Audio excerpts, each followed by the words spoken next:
the Off the Pine podcast.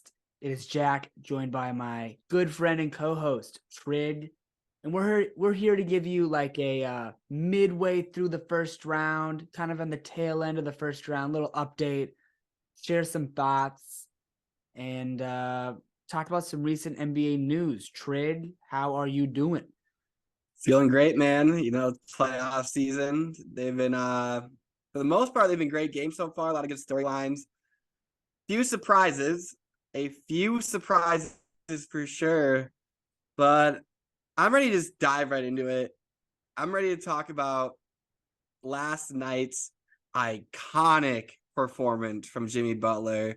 I want to dive into Milwaukee, Miami first. Miami up 3-1 against the title favorites, the number one seed in the entire league, the Milwaukee Bucks.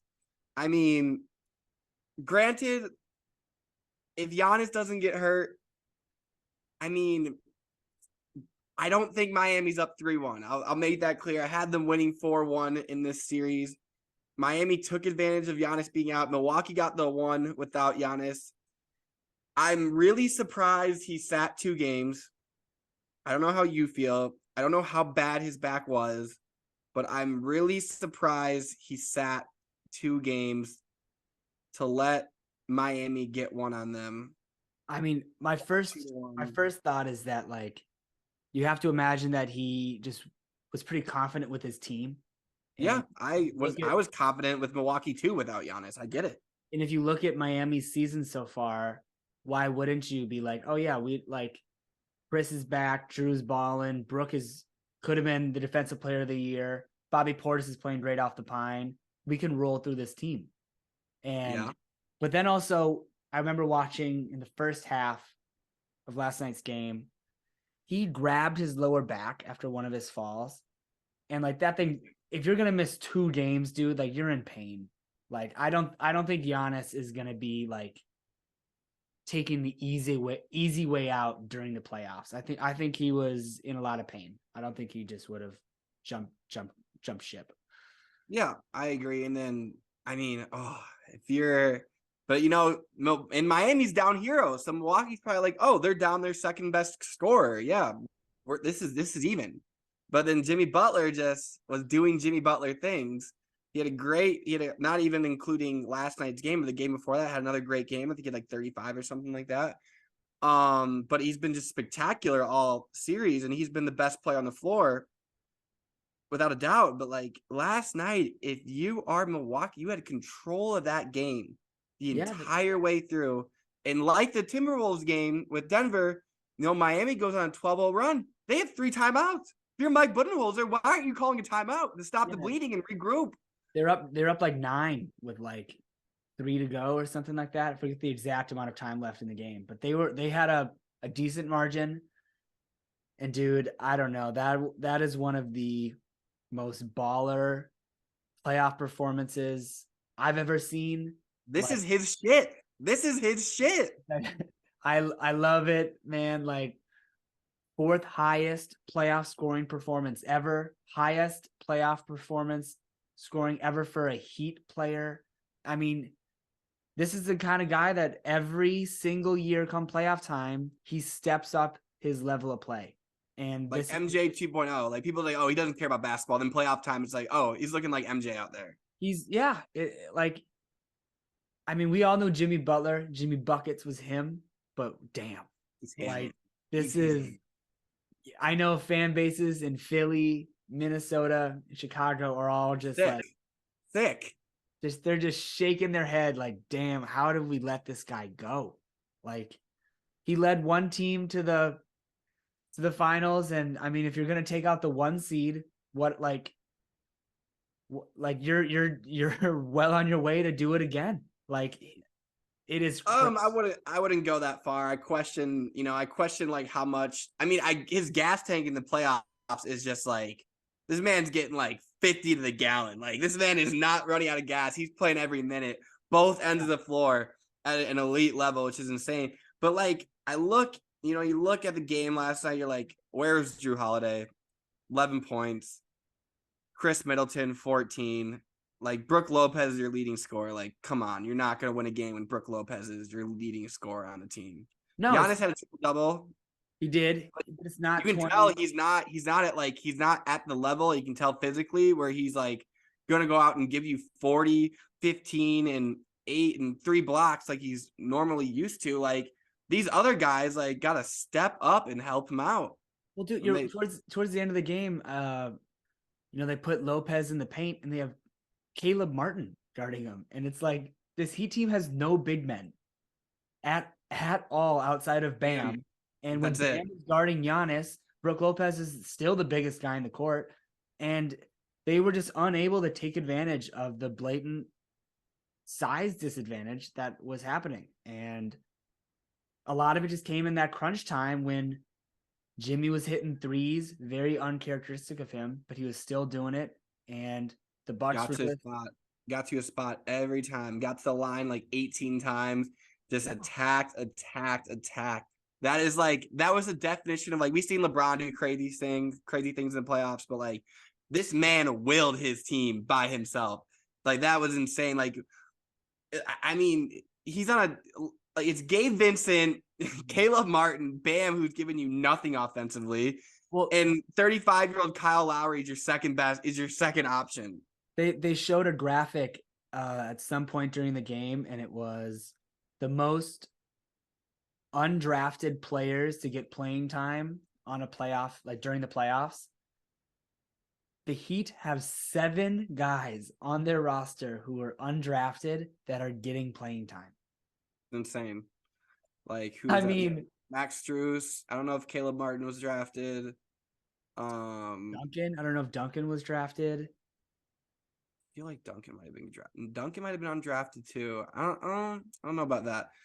I mean, then they have all those bench players. I just Gabe Vincent undrafted. I'm pretty sure. Wood or Highsmith, like all the like. Either way, they have 7 guys on their team, Ridiculous. undrafted, and are getting minutes, and so far are beating the number 1 team in the East.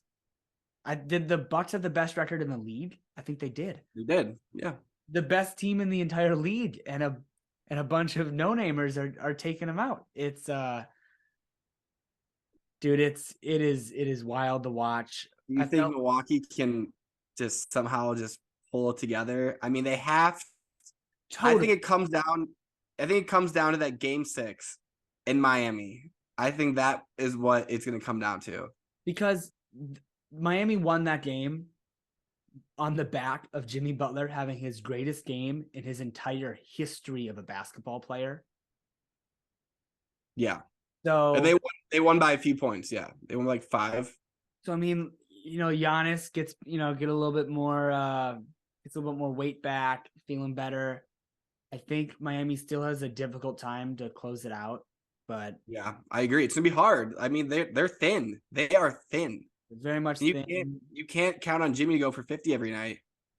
I mean, if Miami somehow pulled it off, and it sounds crazy to say somehow pull it off when you're up 3-1, but like you have 2 games in Milwaukee that are gonna be very, very hard to win. Like that game 6 in Miami, you have to win. You have to win at home. Well, it's like Chris and Drew. Are they gonna have horrible games the rest of the series? I mean, yep, they haven't been great. Yeah, but like these are professionals. These aren't undrafted guys. These are dudes they've won it before. They've been there before. I mean, Miami has 2, but I'm not like, I know they are down 3-1, but I'm not like pushing the panic button. No, I'm not totally afraid, but amazing performance that night. 4th highest ever in the playoffs. The only ones we've seen in our life was Donovan Mitchell. I think he has the 3rd highest scoring output in the playoffs. When he was with Utah, yeah. Yeah, so we've seen Jimmy and Donovan in our lifetime. But I think Kobe's number 1. Jordan's number 1. Yep, 63. And then I think Barkley's 2, or I don't know, someone's 2. I'd have to look it up. But let's keep it in the East for a little bit. What other Eastern Conference matchup do you want to talk about? Boston Atlanta matchup isn't like that was another one. I mean, I'm shocked Atlanta got a game. They're up. Boston's up 3-1. They'll close it out in 5. DeJounte Murray got suspended for John at the ref at the end of the game. He went he got up in his face. Like that was just so stupid. I mean, I literally saw that. I'm like, yeah, he's suspended. That's it. Yeah. Atlanta's just completely outmatched. It's hard for Trae Young to even have good games. You have Derek White and Marcus Smart going at him 24/7. And then on the off chance it's not them, it's Jaylen Brown. Yeah. Like, come on.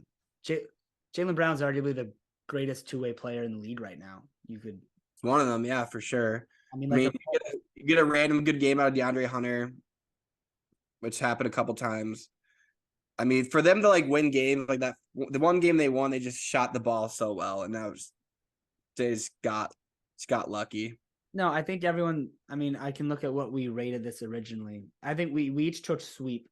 So I mean, Hawks did steal a game, and we've seen this in the past with Trae Young. Other than that 1 year where he went on that just crazy run, this team just can't. It just doesn't work. The equation doesn't work come playoff time. No. Trae Young he's the leader of the team and he has the worst numbers. Like I feel like we all knew this was going to be a difficult matchup for him too. I didn't expect Trae to have a great series. Like he has 2 All NBA defender guards, 3 damn near going at him 24/7. So yeah. So I mean, yeah, there's that, and then 76ers Nets, that one already ended. Yeah, I mean the Nets had fight. I'll give him that. And I mean, I will say Tyrese Maxey is starting to really shine. Dude, absolutely. I think is this his contract window this offseason? I believe it is. Yeah, it is. He's due for an extension. So this could mean money for him, which would be like super great. But no, the Nets in general, I knew there'd be a fun matchup. Claxton, I think, did a pretty decent job on Joel. Joel was not dominant. I mean, Maxey was really the most consistent guy on the floor for them all series, and Joel sat a game out. Harden had a couple of really nice games too, as well, and even Tobias had a couple of games where you're like, okay, like, yeah. I will say, a couple like 2010 games. The Nets through the first 4 games in the playoffs have the second highest assist percentage. So that's like how much of their points are coming off assists, which like it's an amazing team. But can we please take a second? And I've heard this before, but I don't want to address the elephant in the room. Let's address the beluga whale in the room. And that is Damian Lillard sitting courtside. Yeah, it was debunked really fast. Everyone's like, "Oh, Dame to Brooklyn, like it's happening." I totally was like all in on it. I was like, "Oh yeah, sure, why not?" Like, but it was debunked by Chris Haynes about him wanting to go to Brooklyn, but I don't think he wanted to go to the Knicks game, I guess, originally, but he couldn't get tickets, I guess. Yeah, that does sound a little. What do you mean? He's Dame Lillard. He can't. Yeah, I know. I was like, he couldn't get tickets. It's Dame. I will say that I think the Mikal Bridges to Portland route would make sense, and I think that's what Dame was up to. But I just wanted to comment on that because it was really funny watching everything erupt on Twitter about that. I'm not gonna dive deep into like off-season theories yet. It was just funny to watch. But Cavs Knicks last series in the East that we're gonna talk about. I said Knicks in 7. They're up 3-1. Nah, you took Knicks in 7. What'd you take? You took Cavs in 6, didn't you? Cavs in 6 because I was banking on a resurgence of Donovan Mitchell. He's been horrible. He's not been good. Donovan Mitchell has not played well. Their 2 big men can't rebound for their life. Josh Hart and Mitchell Robinson are making them look like kids on a playground. Yeah, Mitchell Robinson, I saw a stat that he's like leading the playoffs and like opponents are shooting like 22% less at the rim against Mitchell Robinson so far.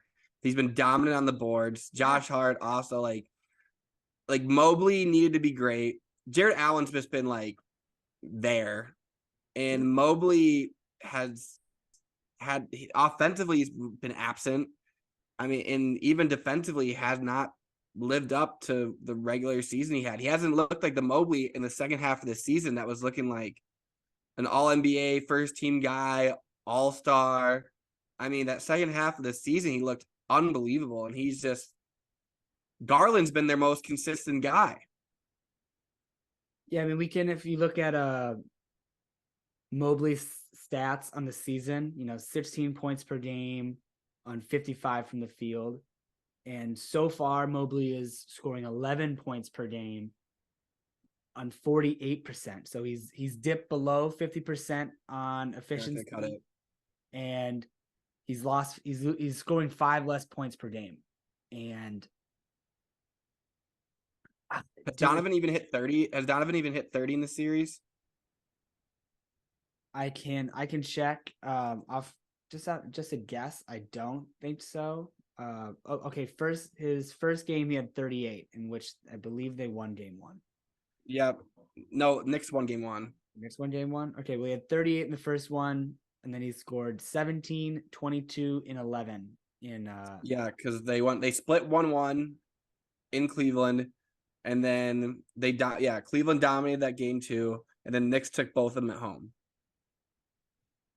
Dude, it's I think so. I was listening to Zach Lowe, and I think they raised the point of this is just really funny because the Knicks fans wanted Donovan Mitchell, and they don't go out and get Donovan Mitchell.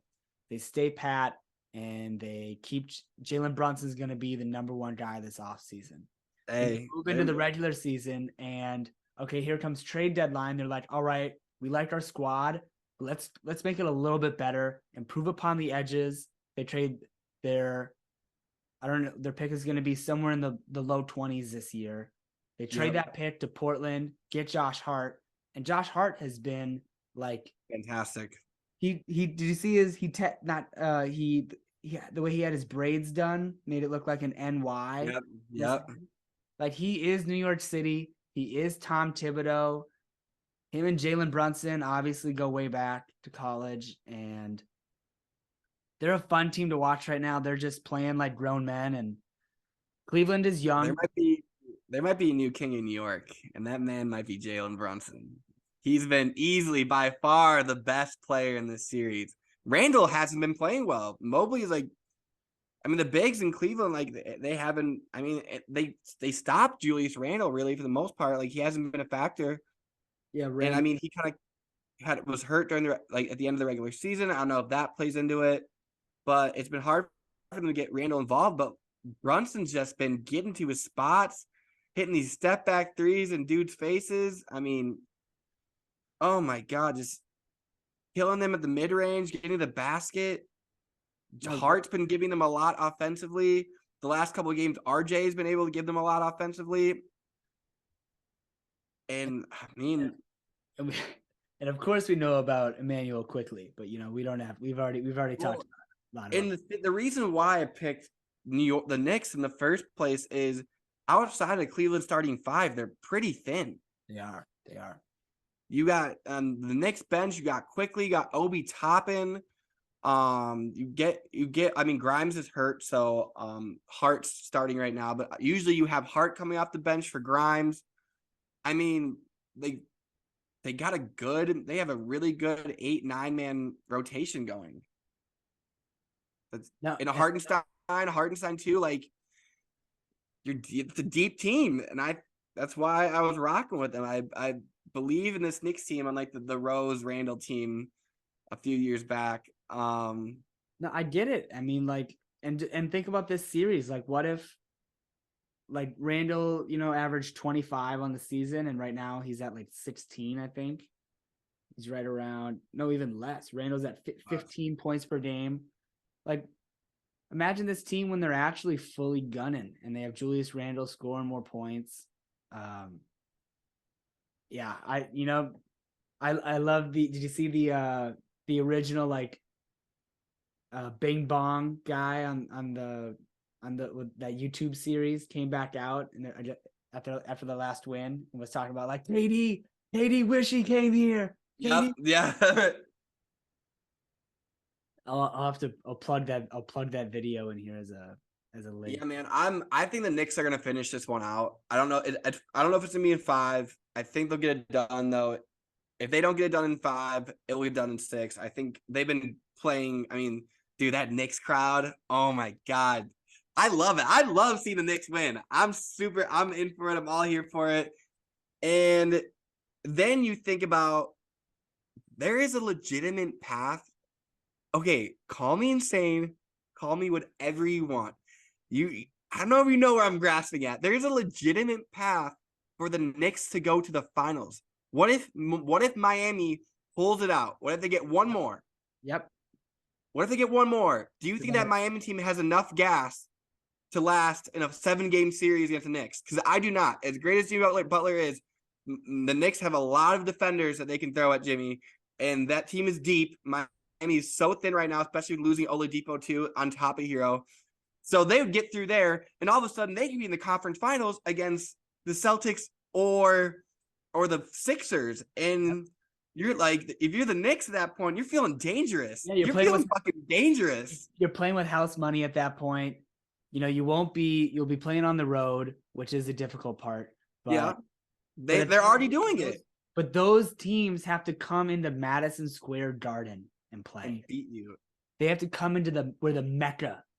You know, they're shutting down 7th Street after every game. You know, I love it though. I'm right there with you. It's hard not to root for the Knicks. It's just a fun franchise to root for. I mean, it if feels you're a better Knicks to root for fan, it feels better to root for them than the Lakers because the Lakers just feel absolutely. But the Knicks, the Knicks haven't been successful in a long time, so it's fun to see. I love Brunson. Obviously I watched Brunson in high school. I've always been a big fan of his. So it's like great to see him just like evolve into the star that like he was in high school and like the top recruit, all McDonald's All-American. Everyone saw it. It's great. I'm here for it. And I mean, if you're a Knicks fan, you go into that Game 5, Miami-Milwaukee. I'm putting my Miami jersey on. I'm just screaming for Jimmy Buckets to get this last W. Because you're looking at Milwaukee, okay, it's a lot different. You're playing Milwaukee in a 7-game series. But if you're playing Miami, you can get through Miami. You can go to the fucking conference finals, man. I think conference finals is like a very attainable thing for them. It is. When it comes to, making the finals, like obviously a bigger step. I mean, either or, even if you play Milwaukee, I'm scared of this Knicks team, man. They look really good. All right. So do you know the last time a New York Knicks team won a playoff series? Was it back in the Ewing days? Ewing, John Starks, one of those teams? It is not. Or was it with Starbury? Nope. So you're 0 for 2, shockingly, Trig. So the last time the Knicks won, like was it Melo, Tyson Chandler? So it was 2013. I want you to name as many players that you can from that 2012, 2013 Knicks team. We got Melo, we got Chandler. Yep. Was Raymond Felton on that team? Raymond Felton was on that team, correct? You're 3 for 3. Was like randomly Latrell Sprewell on that team? Latrell has been out of the league for a while. Nope, 3 for 4. Oh my God. I'm trying to like go back to like 2K days and like remember of these names. This team has like a bunch of names. Like JR? Was JR in that squad? JR's on that squad. 4 for 5. Okay. You got it. Keep it rolling. Keep the energy. Think JR. Think teammates with JR. They got traded together to Cleveland. Oh, Shumpert. Yep. Yep. Okay. 5 for 6.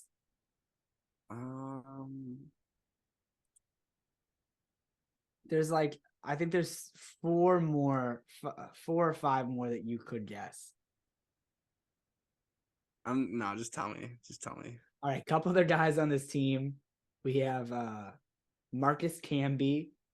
Really? He was on what? I didn't think Camby was like really still floating. I mean, yeah, I guess he went to the Clippers after that, didn't he? Yeah, Kenyon Martin, Steve Novak. Okay, Kenyon Martin came into my mind too. I didn't think he was in the league still. Pablo Prigioni, Quentin Richardson, and Rasheed Wallace and Kurt Thomas. Those are the other like 6 guys that I thought you could. Kurt Thomas was a bull at 1.2. Oh my God. Dude, I know. I looked up that roster and I was like, this is such a stacked like NBA early 2K days that I had to throw it at you. So Yeah. let's jump over to the West. But Start with our Wolves. before we get into the West, I just wanted to bring up this point. Did a little research before we started, and this is something that I've noticed at least this year, more with like a microscope because I'm paying a lot more attention to these playoff games. But watching Anthony Edwards really makes me like just realize, and Jimmy Butler's performance last night is another great example of how guard driven the playoffs are. Everyone says it's a guard driven league, but you get to the playoffs and it is so apparent that you need a guy to just go score the basketball. And it is It's so much easier to plan game plans around guys like Towns or Sabonis or even Jokic. Like we've seen Jamal shine, we've seen De'Aaron have to shine time and time after again. Steph, like you need to, literally you need guys that in crunch time can just go get a basket. There's no game plan involved. Like you need guys that will just go score a bucket. That's what being great in the playoffs. That's what the best players do in the playoffs. And so before we can I made a list of every big man in the playoffs right now that is scoring lower, that like starts, every starting big man that is scoring lower than their regular season totals. And we have Joel Embiid, Anthony Davis, Bam Adebayo, Domantas Sabonis, Karl Anthony Towns, Giannis Antetokounmpo, DeAndre Ayton, Julius Randle, Evan Mobley, Draymond Green, John Collins. There is all good players. There is one big that is scoring at the same level, still less, but the same level. Jokic. Yep. Yeah. Well, and I think that's a little inflated too because he went for 41 the other night, and I mean that really bumped him up quite a bit. No, but let's move into, we'll talk about the Wolves and the Nuggets, and just so we're talking about guards expanding their play. Before we start about Anthony Edwards, which I will talk at length upon, Jamal Murray is one of the few players in the league in league history, I think it was to average 7 or more points per game in the playoffs in his career than his normal career great season averages, which is like, he was the reason why I thought Donovan Mitchell would do well with the Cavs. And we're seeing what the bubble Murray hype was all about. And he hasn't been perfect, but man, he's been scoring the ball so well. His mid-range game is unstoppable at times. Nickeil Alexander-Walker is the only guy on our team that can currently guard him, and he has done a very well job at it. But he'll just like move around. He'll get a screen. He'll kind of just like twist around and just like fade away. And he's been like, or he'll just like step back in someone's face. Like that's the Jamal Murray we saw in the bubble. Like, and he's doing that. There's just times where the Wolves are just like, shit. Like, what are we supposed to do? Well, this Nuggets team is good. I mean, Michael Porter Jr. is an absolute flamethrower. It's like he barely touches. He can go many minutes, quarters even, without touching the ball or having any effect on the game. And then if he gets the ball 3 possessions in a row, he could have 9 points Well, that's nearly what happened in that run they had. And like Porter hit back to back when he really wasn't shooting much all game. Granted, I think the Wolves like just let him do that, but who knows? No, this Denver Nuggets team is really good, and they're just way better coached. They do exactly what the Wolves are trying to do. They like literally, like Caldwell Pope said, we knew exactly what they're running. And we're watching another lackluster Karl Anthony Towns playoff performance. Don't even want to get started on it. I mean, there has been moments where he plays well and he attacks the basket. He's always in foul trouble every series. I'm sick of it. Yeah, and he can't play against elite bigs. He just can't hang. He has not done well. I really don't think he's done well playing as a 4, because we're the one thing that even when he was a 5, Capella absolutely dominates him when they were. And then last year, I mean, he had some good games last year, but he was constantly in foul trouble. He He wasn't, could never just pick out games. but the only offensive edge that Cat brought when he was playing as a 5 is he was going against other 5s. So he was quicker than them, so he could get around them and he could do the step back. Aaron Gordon and Jeff Green are stopping all of that. I don't even know how many threes he's attempted, but Not it a is lot.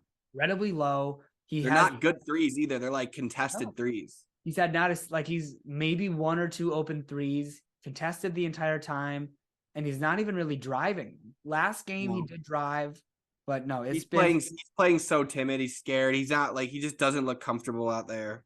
He doesn't look comfortable. But let's flip the script. Let's talk about Anthony Edwards. Anthony Edwards breaking records, just past Kobe for the second most 30-point games before turning 22 in age, only trailing LeBron James.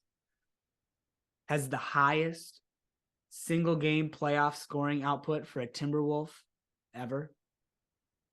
I think he's only one of 3 players with back-to-back 35-point games under the age of 22.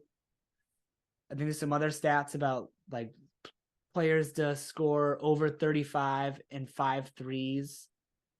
I mean, like he had another stat where it's like only him and James Harden have ever had the game that he had in game like 2 or 3 or whatever it was. Like this dude has proven that he's worth the hype. He's worth building a team around. And we're seeing a second coming of talent that we haven't seen since Kevin Garnett as for Timberwolves players and fans. And it's truly special watching this guy. He looks a lot like a young Dwayne Wade. I think that's like the best like comparison that I can think of. Just the explosiveness. I think he definitely a better shooter, definitely a better like step back shooter, and lay a little better from the mid range. Dwayne was definitely a lot more of a slasher, but defensively they both bring like they brought like really similar energy and like just the explosiveness. So I mean he's him for sure. Definitely a guy you want to build around and really start wondering. I'm not gonna get into the whole like what the Timberwolves should do type deal because I mean they just damn. We'll leave that for the off season. We're gonna try to post this podcast tonight. I mean, he's not getting enough help. It's just what it comes down to. He's been playing great, but it's not enough. His partner in crime, Jaden McDaniels, is out. Naz Reid, our best guy off the pine, out. Yeah. They have 2 hands between the 2 of them. It's just like Kyle Anderson just lost his eyeballs.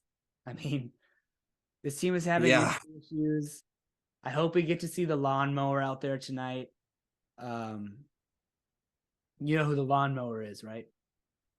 That Garza? No. Minot? Josh Minot, baby. The lawnmower. At this point, yeah, he might get minutes. He should. Either way, I think, it is a 1-8 matchup.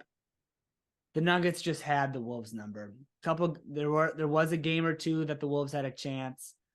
And now, no team's ever come back from 3-0. How do you feel about Finch? I mean, the end, like some of like the end of that game, that last game was just like, what the fuck is going on? There's no ball movement. No one's moving. Like, what is happening? You go on 12-0 run. You don't call a timeout. Like, what is going on? I think Finch does have some shortfalls in his coaching methods. Because his entire MO is like just motion, move the ball, cut, pass, move. And he doesn't really have many set plays unless they're out of bounds oriented. Yeah. Like end of, which is weird though, because whenever he's ever drawn up those, last second shots out of bounds plays, he draws them up quite well. So it's like, I think it's interesting that we don't have any late game like scripted plays besides just like Ant and Rudy pick and rolls or motion, because our offense at the end of the games looks bad unless Anthony Edwards is playing like a Michael Jordan with a better haircut. Like So I don't know. I'm not as down on Finch as many other Timberwolves. Yeah, go in the Scrappy Wolves chat. There might be different opinions. Yeah, that The Scrappy Wolves chat looks like just a manic episode right now.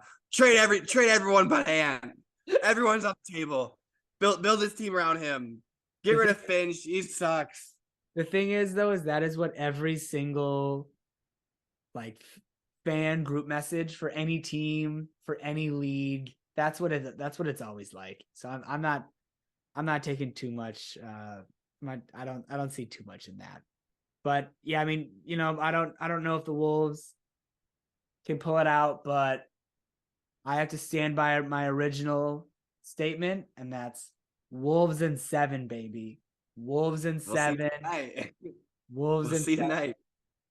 Let's move into another Western Who Conference. else we got? Who else we got in the slate tonight?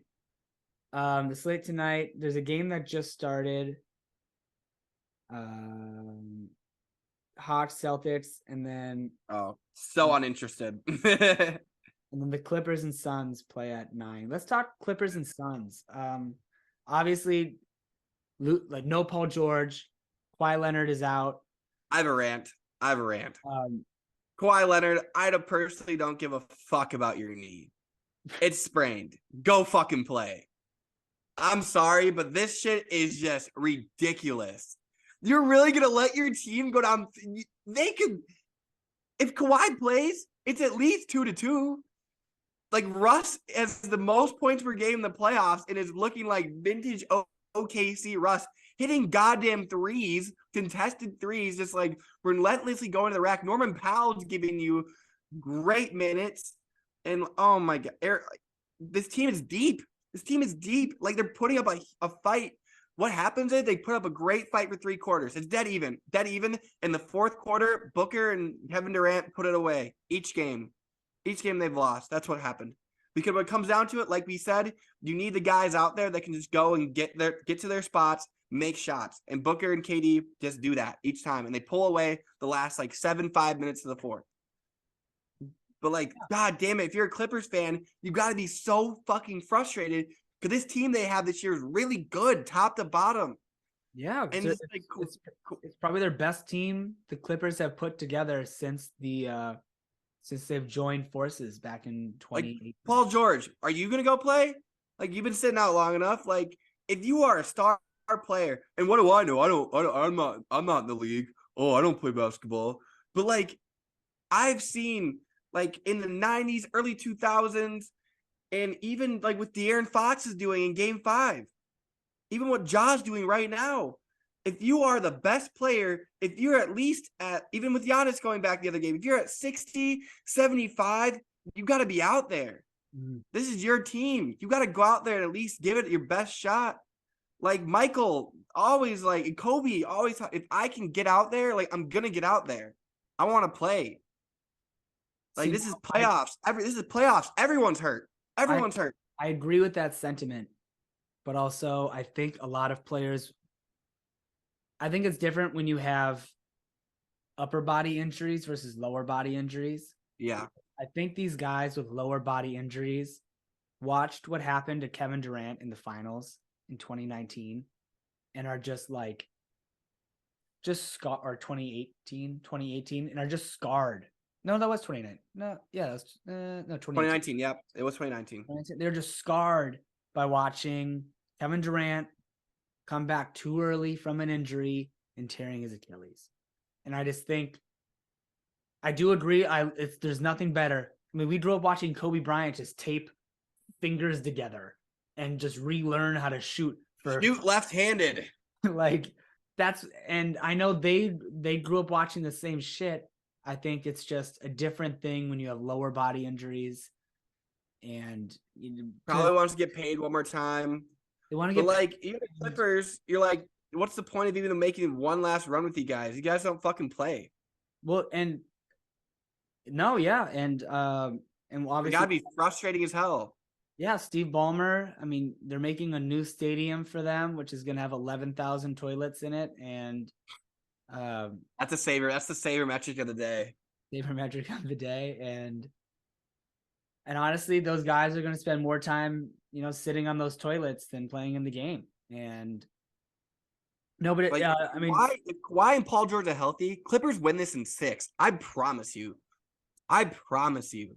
Because Phoenix is thin. DeAndre Ayton has not really been like Chris Paul has not shot the ball well. DeAndre Ayton has been looking timid. yeah. I mean, like Booker has been phenomenal. I will say that Booker on both at Booker is looking like a legitimate two-way player. Booker has been phenomenal on the defensive end of the ball. Been the best player on the court for them.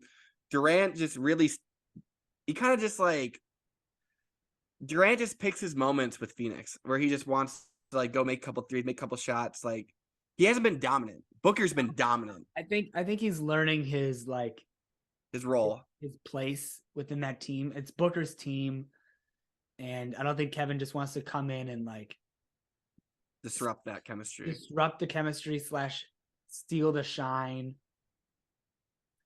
I don't know. I do see your point, but yeah, Devin Booker is separating himself. I mean, Suns will probably take this series now, and Yeah, they will. Play the winner of the series that we just talked about. But yeah, I completely agree. I think if this is a very upsetting time if you're a Clippers fan, so we're upset. So this probably hurts 5% of Los Angeles, maybe less. No, this is definitely tough, and I feel for. But I will say Russell Westbrook deserves some flowers. He does. Everyone wrote him off. He's playing. I've always been a huge Russ fan. He's playing spectacular. I think he deserves a lot of credit, and he should stay on that team next year. I think he should stay on that team next year, and I just think he deserves some credit. So I just wanted to say his name one more time. Let's move into another series. Let's move into another injury-ridden series. Let's go Grizzlies, Lakers. Man, this Grizzly team coming into it, I'm like, yeah, they're really thin. It's gonna be tough. They stormed back last night. Bane just started hitting shots, and Bane's been cold all series. I mean, you're still not getting a lot out of Anthony Davis, so you took advantage of that. And you have the lead, and then LeBron just does LeBron things. And right when he made that little right-handed scoop, top of the backboard, I'm like, the send to OT, I'm like, it's over. I literally was like, it's over. They just lost. Dylan Brooks just couldn't even speak to the media last night. Yeah, I'll force him left. He doesn't want to go left. I'll just bump him, force him left. Goes left and won game. Dylan Brooks is this is the perfect of that graph where it's you fuck around and you find out. It is hilarious how steep slope for that guy. It is hilarious how bad this makes him look. I mean, I love the fact of people challenging the top players in the league. I don't think him calling out, I don't think it's not a bad look for the NBA at all. It's a great. You gotta walk the walk at least a little bit. Exactly. You can't just flip. I don't know. I think it's great for the league when rivalries are born, team to team, player to player. It's a great look. It makes it fun. You love just watching battles happen. But Dylan Brooks, dude, you're the 5th best player on a championship team. You're that's the worst. Stretch. That's a stretch. You're the worst starter on your team. You oftentimes shoot your team out of games because he was a broken man last night. He was shooting.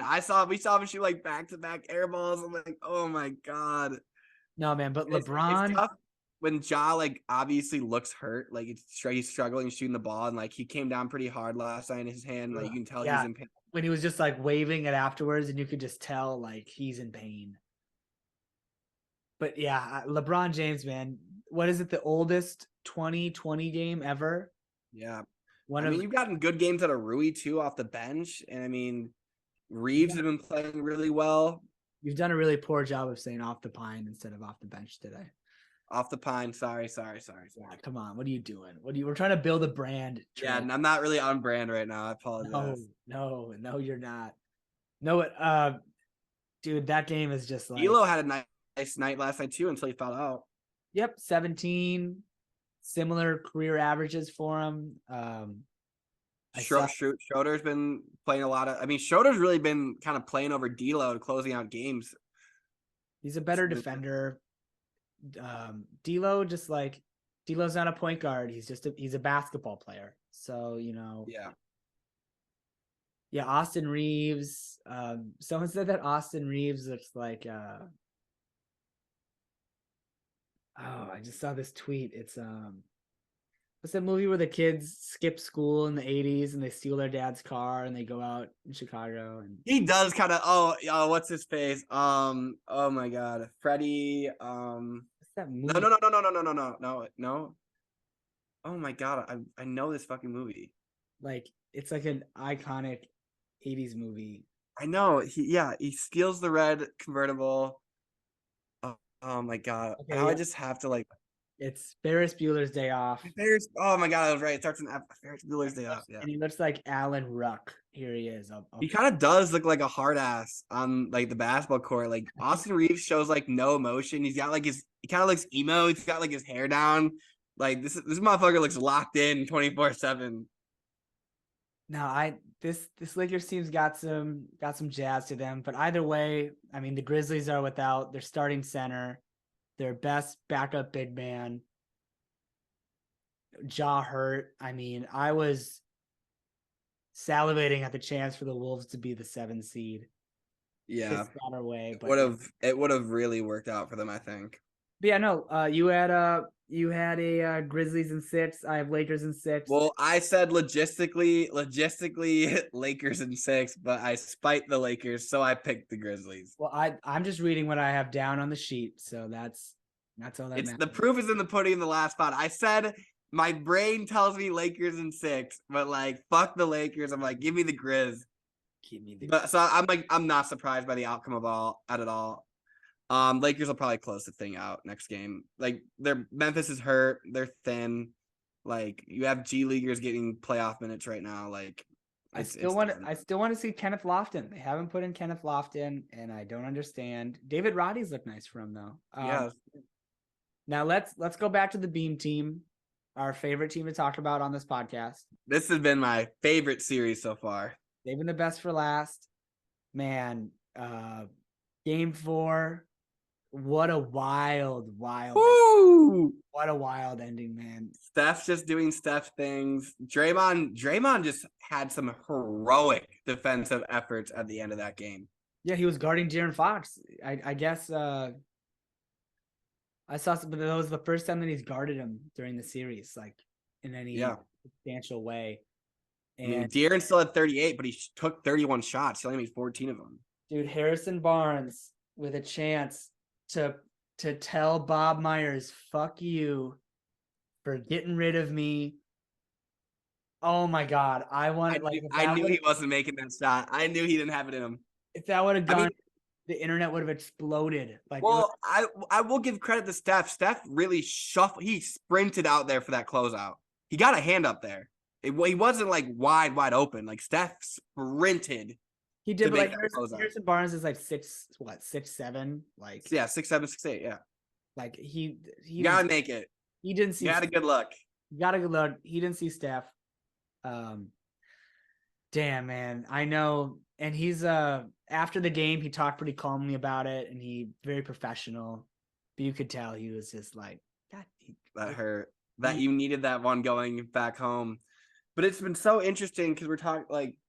It's gonna be the same storyline next game. Can the Warriors win on the road? Can the Kings continue their success at home?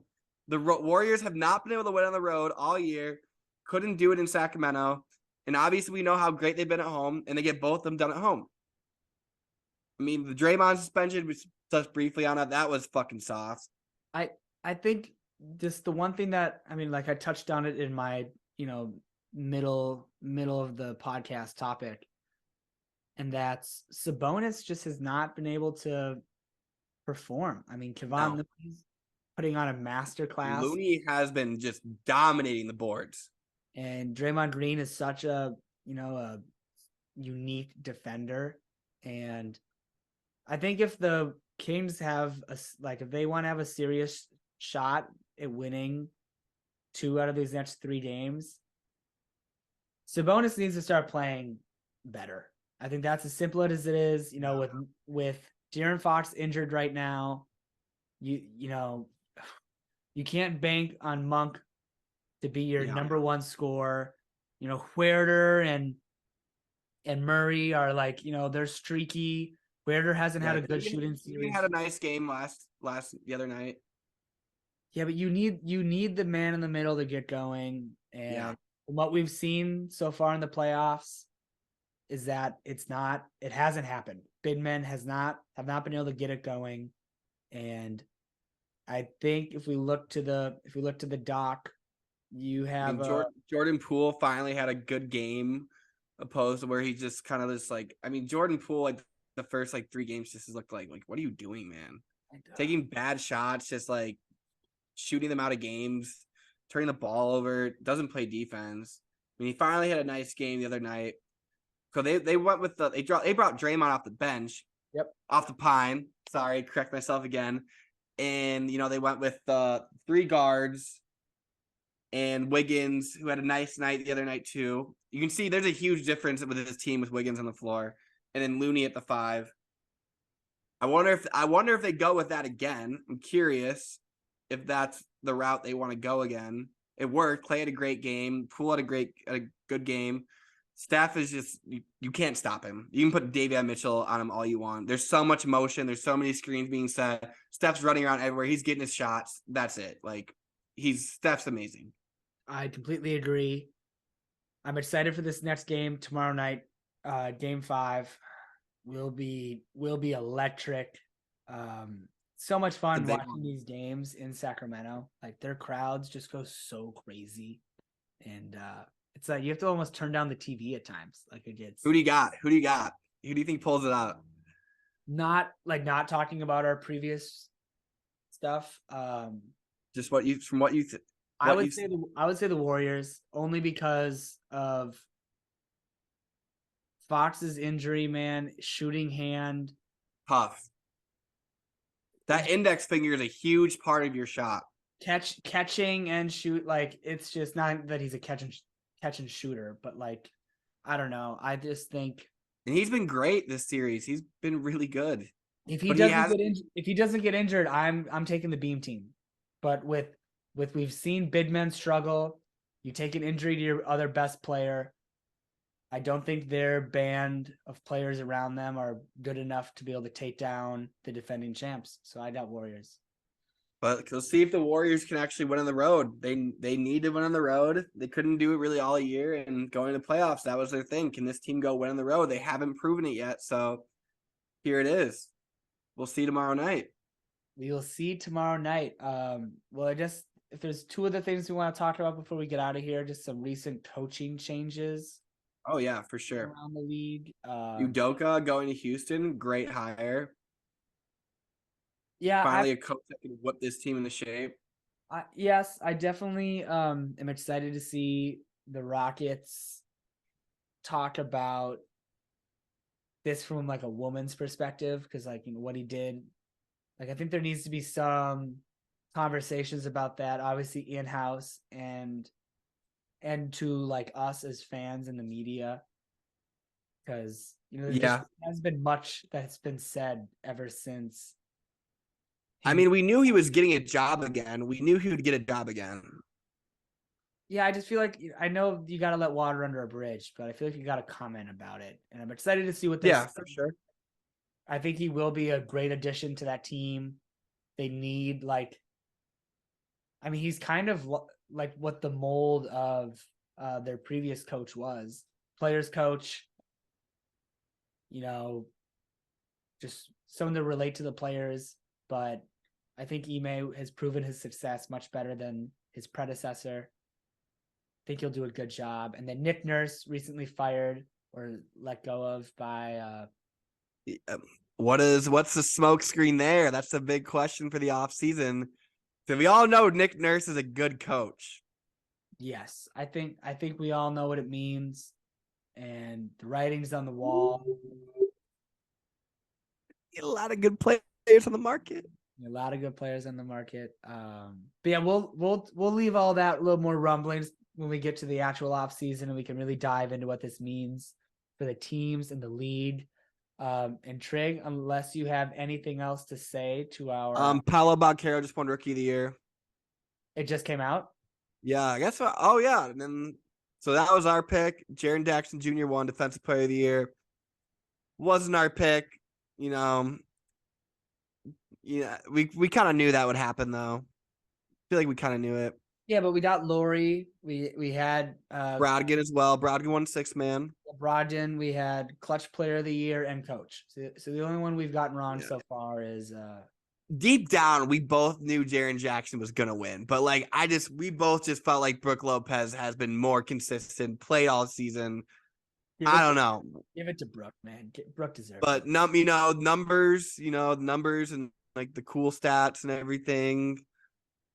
Even though the analytics scream Brook Lopez, but even though whatever. Even though their scorekeeper cheated. Yeah, let's talk about that. Well, everyone, thank you for listening. Get ready for a new episode of Off the Pine once the first round is over. Yep, we'll preview the second round too, get into that. And remember, there's no more riding the bench. It's Jack and Trig, and we're off the pine.